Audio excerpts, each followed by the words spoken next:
صدیق اکبر رضی اللہ تعالی عنہ کے حوالے سے چند باتیں میں نے آپ کی گوش گزار کی تھی. آج وہیں سے بات آگے لے کر چلتے ہیں. میں اپنی بات کا آغاز حدیث پاک سے کرتا ہوں. حضرت ابو درداء رضی اللہ تعالی عنہ سے روایت ہے.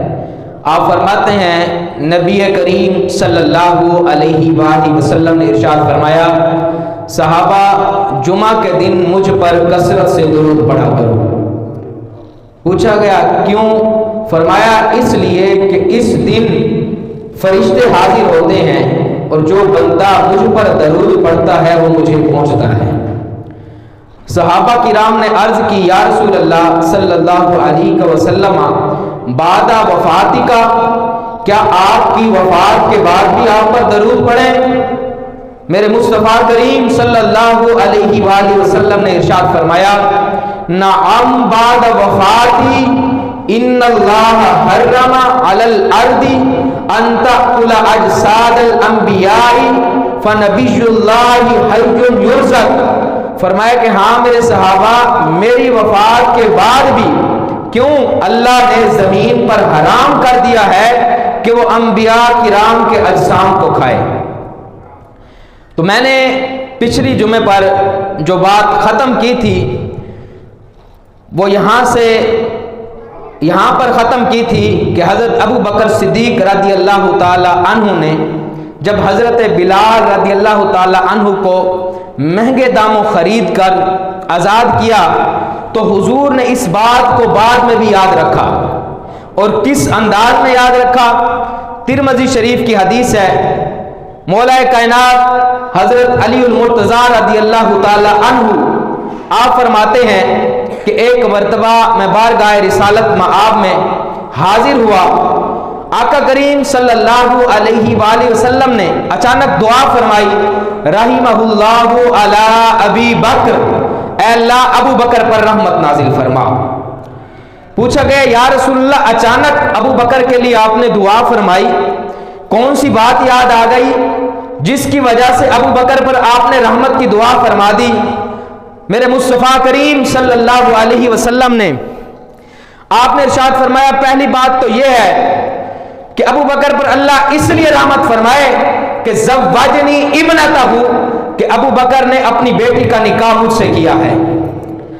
دوسرا فرمایا کہ اللہ ابو بکر پر اس لیے رحمت فرمائے کہ ہجرت والی رات ابو بکر نے اپنے کندھوں پر مجھے اٹھایا ہے. ان دونوں باتوں کی تفصیل میں نے پچھلے جمعہ پر عرض کر دی تھی. اب تیسری بات جو اس میں ہے میرے آقا کریم صلی اللہ علیہ وسلم نے فرمایا کہ اللہ ابو بکر پر اس لیے رحمت نازل فرمائے کہ وَعْتَقَ بِلَالًا مِّن مَّالِهِ، کہ ابو بکر نے اپنے مال سے میرے بلال کو آزاد کروایا ہے. یہ واقعہ آپ نے کئی بار سنا ہوگا لیکن آج اس فقیر حقیر پر تقصیر سے سنیں انشاءاللہ لطف آئے گا. آقا کریم صلی اللہ علیہ وآلہ وسلم کے غلام بلال کو حضرت ابو بکر نے جس انداز میں خریدا، حضرت ابو بکر صدیق رضی اللہ تعالیٰ عنہ 3 دن آپ حضرت بلال کے پاس جاتے رہے اور فرماتے بلال اس امیہ کے سامنے اللہ رسول کا نام نہ لیا کر، یہ تجھے تکلیف دیتا ہے، درد دیتا ہے، یہ تجھے مارتا پیٹتا ہے، اس کے سامنے نام نہ لیا کر. حضرت بلال کہتے ٹھیک ہے، لیکن جب سیدنا صدیق اکبر رضی اللہ تعالیٰ عنہ آپ تشریف لے جاتے تو حضرت بلال دوبارہ نام لینا شروع کر دیتے. امیہ مارتا، تکلیفیں دیتا. 3 دن گزر گئے. تیسرے دن جب حضرت ابو بکر پھر تشریف لائے تو دیکھا بلال کو وہی سزا ہو رہی ہے. آپ نے امیہ سے کہا امیہ بلال کو اتنا تکلیف نہ دے، اتنا درد نہ دے، اس کو اتنا نہ مار. تو وہ کہنے لگا کیا کروں، یہ تو بات ہی نہیں مانتا، یہ سنتا ہی نہیں ہے کسی کی بات، تو نے بھی سمجھا کے دیکھ لیا، تیری بات بھی اس نے نہیں مانی. حضرت ابو بکر کہنے لگے امیہ ایسا نہ کر، اتنا ظلم و ستم اس پر نہ کر. تو امیہ آگے سے کہنے لگا ابو بکر اگر تجھے بلال پر اتنا ترس آتا ہے تو پھر اس بلال کو خرید کیوں نہیں لیتا؟ اگر تجھے اتنا اچھا لگتا ہے تو اس کو خرید کیوں نہیں لیتا؟ اب یہ جملہ سننے والا ہے. حضرت ابو بکر نے کہا امیہ یہی بات تو میں تیرے منہ سے نکلوانا چاہتا تھا، ایک مرتبہ تو اپنے منہ سے یہ بات تو نکال پھر میں تجھے اپنے جال سے باہر نہیں نکلنے دوں گا. میں تو تجھے پھنسانا چاہتا تھا کہ تو اپنے منہ سے یہ بات نکالے. تو حضرت ابو بکر نے امیہ سے کہا بتا پھر بلال کا کیا ریٹ مانگتا ہے. تو امیہ کہنے لگا واقعی بلال کو خریدنا چاہتے ہیں؟ فرمایا ہاں میں بالکل بلال کو خریدنا چاہتا ہوں. تو امیہ کہنے لگا کہ میں اس بلال کے 10 درہم لوں گا. حضرت ابو بکر صدیق رضی اللہ تعالیٰ عنہ آپ نے فرمایا مجھے یہ سودا منظور ہے. اب امیہ حیران ہوا, اس نے کہا کہ آپ واقعی 10 درہم میں بلال کو خریدنا چاہتے ہیں؟ اس کی نظر میں بلال 1 درہم کا بھی نہیں تھا. حضرت ابو بکر نے فرمایا ہاں میں بالکل بلال کو 10 درہم میں خریدنا چاہتا ہوں. تو وہ کہنے لگا, پلٹ گیا, کہنے لگا کہ نہیں پھر 10 درہم میں نہیں, میں اس بلال کو 100 درہم میں دوں گا. حضرت ابو بکر فرمانے لگے مجھے یہ سودا 100 درہم میں بھی منظور ہے. اب اس نے جب یہ سنا 100 درہم بھی قبول کر لیا, پھر پلٹ گیا, اس نے کہا کہ میں 5 اوقیہ سونا لوں گا. یہ آج کے دور میں 32 یا 33 تولے سونا بنتا ہے.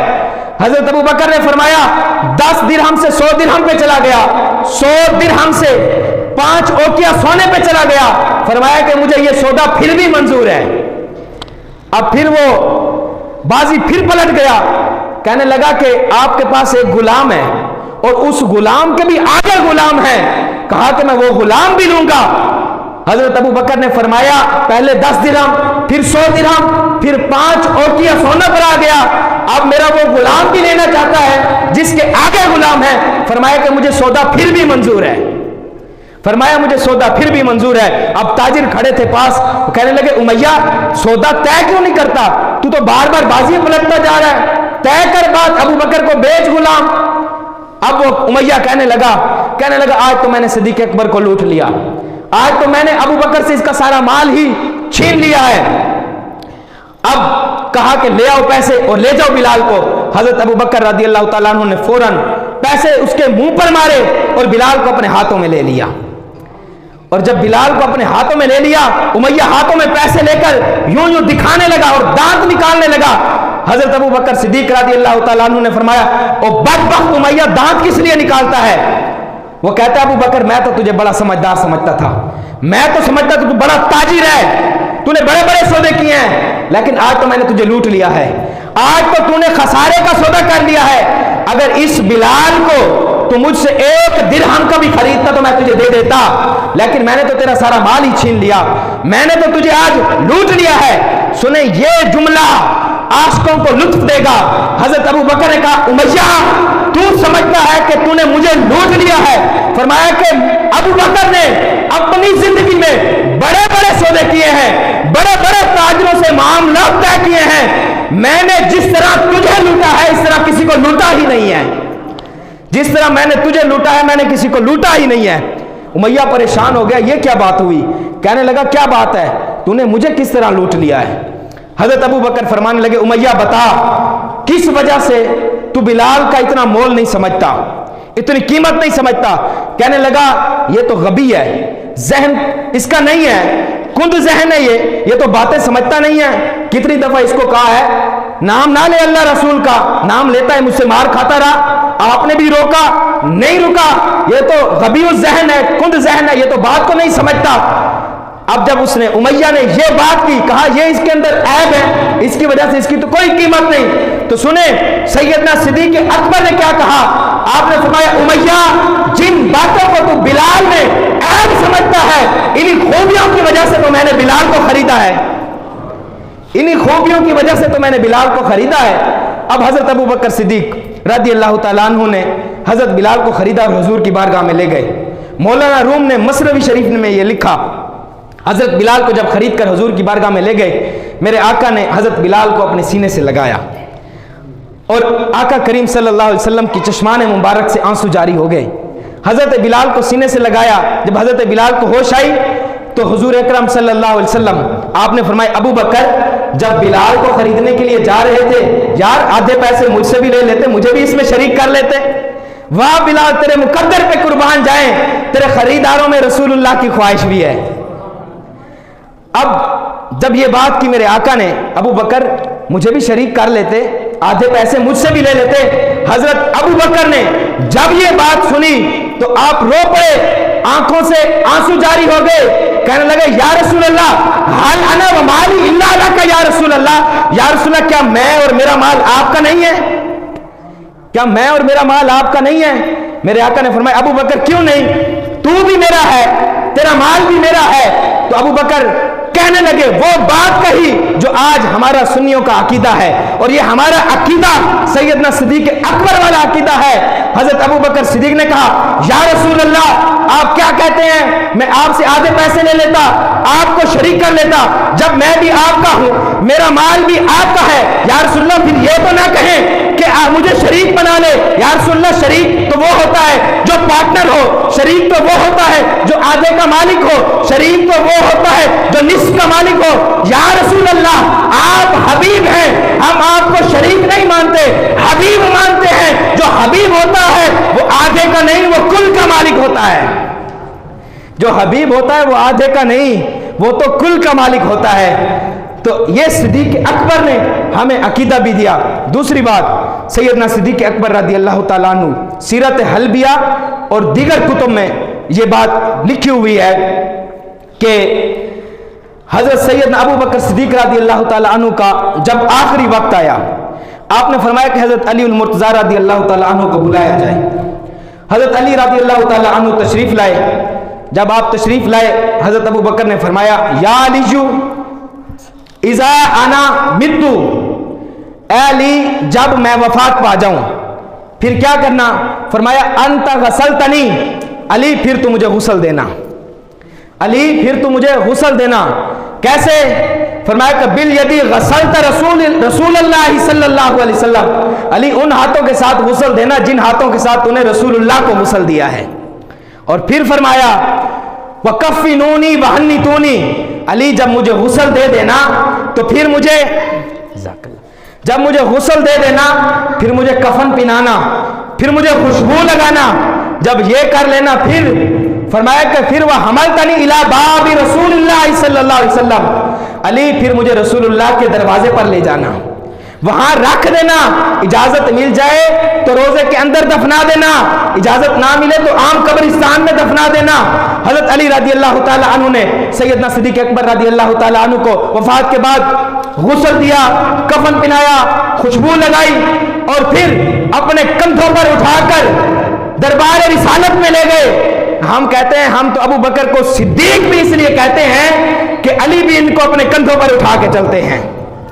تو حضرت علی حضرت ابو بکر کو اٹھا کر حضور کے دربار میں لے گئے. اب روزہ مبارک کے سامنے رکھ دیا اور کہا یا رسول اللہ ھذا ابو بکر یستاذن, یا رسول اللہ ابو بکر ہیں, اجازت چاہتے ہیں. اب یہاں مزے کی بات یہ ہے, حضور کا مزار پر انوار سیدہ عائشہ صدیقہ رضی اللہ تعالیٰ عنہا کے حجرہ میں ہے, اور حجرے کا دروازہ اندر سے کھلتا ہے. آج حضرت سیدہ عائشہ صدیقہ رضی اللہ تعالیٰ عنہا کے والد وفات پا گئے حضرت ابو بکر, وہ تو والد کی فوتگی پر آ گئی, دروازہ پیچھے سے کسی نے بند کیا, دروازہ بند ہے, اور حضرت ابو بکر صدیق رضی اللہ تعالیٰ عنہ کو جا کر دربار کے سامنے رکھ دیا, اور حضرت علی رضی اللہ تعالیٰ عنہ نے کہا یا رسول اللہ ابو بکر آ گیا ہے. دروازہ اندر سے بند تھا, دروازہ کھل گیا اور اندر سے آواز آئی ادخل الحبیب الی الحبیب, فرمایا کہ حبیب کو حبیب کے پاس لے آؤ نا, حبیب کو حبیب کے پاس لے آؤ نا.